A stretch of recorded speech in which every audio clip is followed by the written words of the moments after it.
Coming up on Mountain News this morning, a student killed in Tuesday's shooting at the University of North Carolina's Charlotte campus is being called a hero.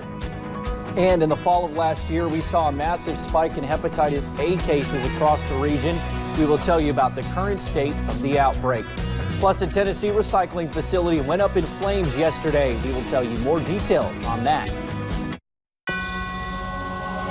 Dedicated to Eastern and Southern Kentucky, this is WYMT Mountain News This Morning.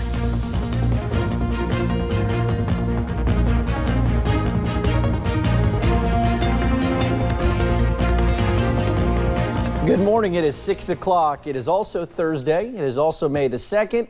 I am Will Puckett. It's going to be a rainy one today, so get your rain boots ready. Get your rain jacket. Maybe if you have a rain hat, get that ready too.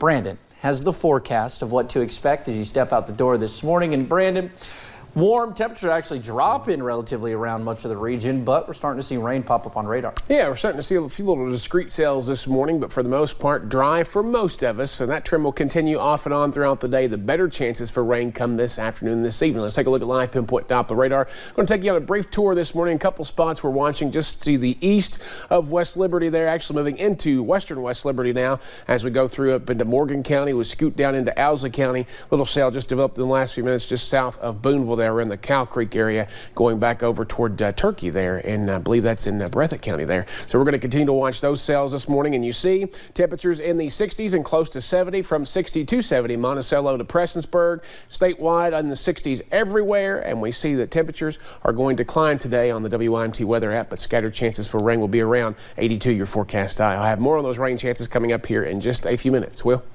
All righty, Brandon, not looking good for the Derby. Appreciate it.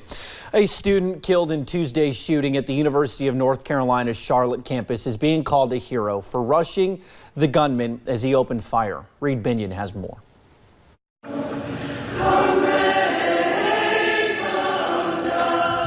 Grieve for the senseless loss of young life.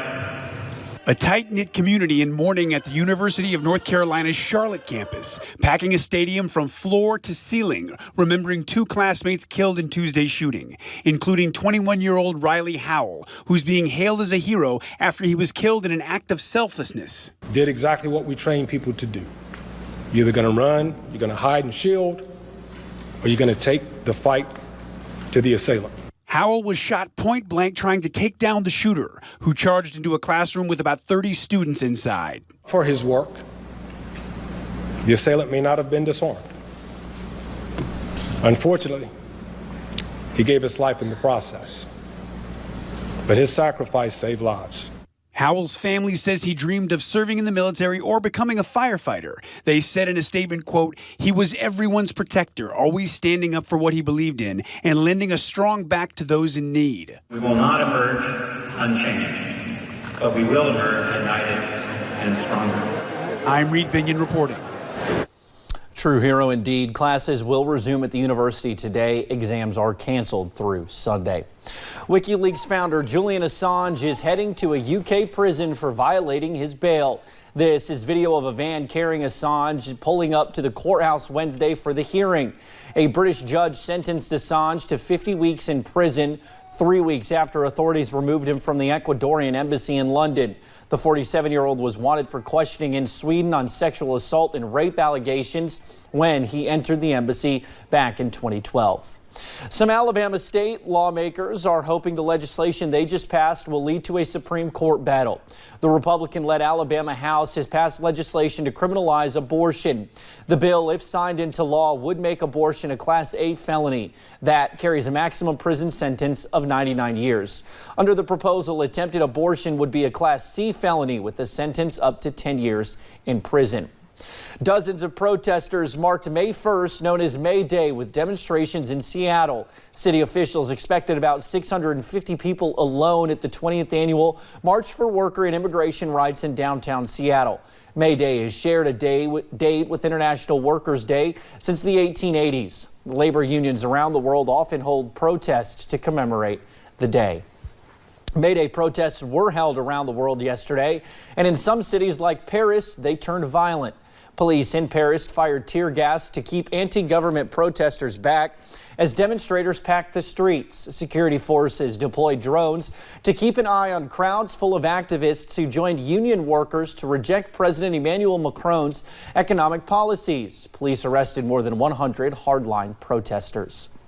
The House Judiciary Committee hopes to have special counsel Robert Mueller testify 2 weeks from now on the 15th of May. One person they may not hear from is Attorney General William Barr, who is expected to buck a scheduled appearance today and could be held in contempt of Congress because of it. CBS's Laura Podesta has the latest from New York. Attorney General William Barr says he will not come before the House Judiciary Committee today, one day after he was grilled by senators on the Mueller report. He is trying to blackmail the committee. Chairman Jerry Nadler wanted lawmakers and staff attorneys from both parties to be able to question Barr. He refused. Given how dishonest he has been, I can understand why he is afraid of facing more effective examination. President Trump defended his attorney general's decision. Well, I guess they want to treat him differently than they have anybody else. You elect people, they're supposed to be able to do their own talking. Except you got, yes. Barr did spend 5 hours in front of a contentious Senate Judiciary Committee yesterday. Please, Mr. Attorney General, give us some credit for knowing what the hell is going on around here. He explained why he did not charge President Trump with obstruction of justice. Special counsel Robert Mueller laid out 10 possible instances, including one where the president ordered then White House counsel Don McGahn to have Mueller fired. There's something very different between firing a special counsel outright, which suggests ending the investigation, and having a special counsel removed for conflict, which suggests that you're going to have another special counsel. Republicans came to Barr's defense. He couldn't decide about obstruction. You did. Is that correct? That's right. You feel good about your decision? Absolutely. At least 10 Democratic presidential candidates are calling on Barr to resign. Laura Podesta, CBS News. At least a few Democrats have suggested if Barr does not step down, he should be impeached. Well, an amputee had to crawl across a hotel room floor during his 43rd wedding anniversary vacation. This after a security agent at Calgary International Airport and United Airlines confiscated the batteries for his portable scooter. Global standards allow people with disabilities to travel with batteries for medical devices as long as they're in carry-on luggage. He says it was humiliating. It's imprinting just how disabled you really are. And it's pretty hard to let that go. The airlines offered him travel credit, but since those incidents, Hodge says he's been stopped more than a dozen more times. So now he wants his case heard by the Canadian Human Rights Commission, where he can seek damages for pain and suffering and discrimination. In the fall of last year, we saw a massive spike in hepatitis A cases across the region. It was one of the worst outbreaks in years. But since then, we have seen a dramatic decrease in cases. Take a look at this chart provided to us by the Kentucky River District Health Department. Since that outbreak during the fall, the numbers have been steadily decreasing month by month. A lot of those are because of the mass vaccinations across the district. But we're encouraging everyone. The recommendation remains, if you live in one of the 7 counties that Kentucky River District Health Department serves, we recommend that you get vaccinated for hepatitis A. There is a handful of programs helping this as well, one of them focusing on vaccinating inmates. You can see more on that part of the story on WYMT.com. A Tennessee recycling facility went up in flames yesterday. Knoxville firefighters went door to door to get people out of about 65 homes. They were put on a bus and taken to a youth center. The black smoke is cause for concern. Burning materials like rubber and plastic release toxic chemicals into the air. One of the owners reported that a piece of equipment that was used to move material around like a forklift, something of that nature, had backfired and kicked a fire into a pallet of compressed paper, two pallets of compressed paper starting the fire.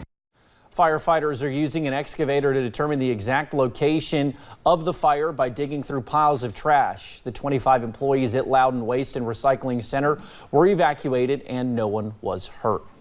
A lot of people left with damage, expressing anxiety about another storm hitting them. You can see what homeowners face throughout this Denton neighborhood. A number of homes with downed trees, and it's those trees that likely caused the most damage. In this area, 3 residential areas with severe damage to houses, all from toppled trees.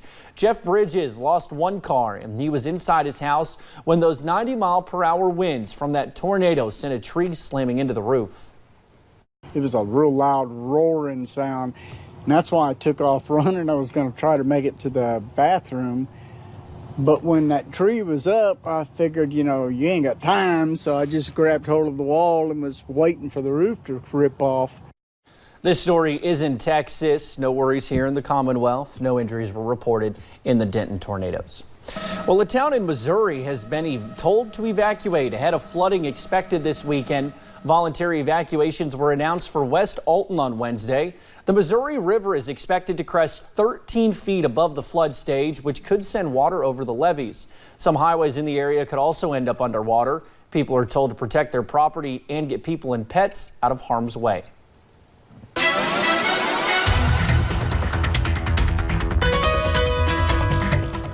Bad situation for our neighbors to the west, and that system that's going to affect them moving this way, but it's been stalled out over them for much longer than it will be for us. So we'll just see that rain. Let's take a look at the rain this morning. Satellite radar loop for the last 6 hours. Not a whole lot of activity, but some trying to pump up this morning. We take a look at the cameras closest to it, the Mountain Parkway up at Slade this morning. All quiet, just cloudy skies up there. Some rain overnight along I-64, but again, that's kind of stopped for the moment too, and cloudy skies to start the day there. 60 to 70, that's the range this morning with temperatures, and we're going to see about 82 this afternoon with chances for rain off and on throughout the day. Will? All righty, Brandon, thank you. And thank you for joining us on Mountain News this morning. More news is on the way. We will bring you a story about the Kentucky Derby and how one man's trash is another man's treasure. And Kentucky Oaks is right around the corner tomorrow, actually, and there will be someone on the track that day who's fighting his own battle.